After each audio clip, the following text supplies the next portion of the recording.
మా విషయంలో చట్టం కాకెత్తుకుపోయింది. అంబటి రాంబాబు గారి విషయంలో చట్టం కాకెత్తుకుపోయింది. అంబటి రాంబాబు గారి ఇంటి మీద దాడి చేస్తే చట్టం కాకెత్తుకుపోయింది.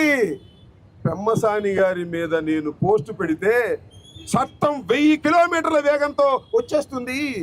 ఒక కేసు కాదు 2 కేసులు పెట్టారు. ఒక కేసు కాదు 2 కేసులు పెట్టారు.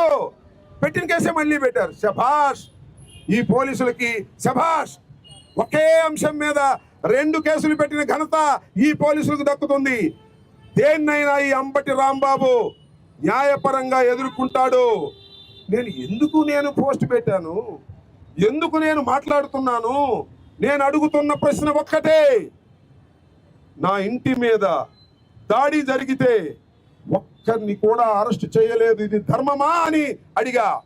నా ఇంటి మీద దాడి చేస్తే దానికి కారణం పెమ్మసాని నువ్వు అని అడిగా. పెట్టేశారు కేసు నా మీద. అడిగితే కేసు పెట్టేశారు. నా ఇంటి మీద దాడి జరిగితే కేసు పెట్టరు, కానీ నా ఇంటి మీద దాడి ఎందుకు జరిగింది, ఎందుకు మీరు వారి మీద యాక్షన్ తీసుకోవాలంటే కేసు పెట్టేస్తున్నారు. ఎంత అన్యాయం, ఎంత అక్రమం. గుండెలు పగిలిపోతున్నాయి. మనవి చేస్తున్నా, గుండెలు పగిలిపోతున్నాయి. ఏ నేరము చేయకోకుండా ఇంటి మీద దాడి చేయించుకుని 18 రోజుల పాటు జైల్లో ఉండి మళ్ళా కేసులు పెట్టిస్తున్నారు. మళ్ళా అరెస్ట్ చేయాలనుకుంటున్నారు. 100 సార్లు అరెస్ట్ చేసినా ఈ అంబటి రాంబాబును ఎవ్వరు ఏమీ చేయలేరు. గుండె ధైర్యంతో అన్యాయాన్ని ఎదుర్కొంటాను, అక్రమాన్ని ఎదుర్కొంటాను. నా ఇంటి మీద దాడి చేసిన వారిని శిక్షించేంత వరకు నా పోరాటం ఆగదు.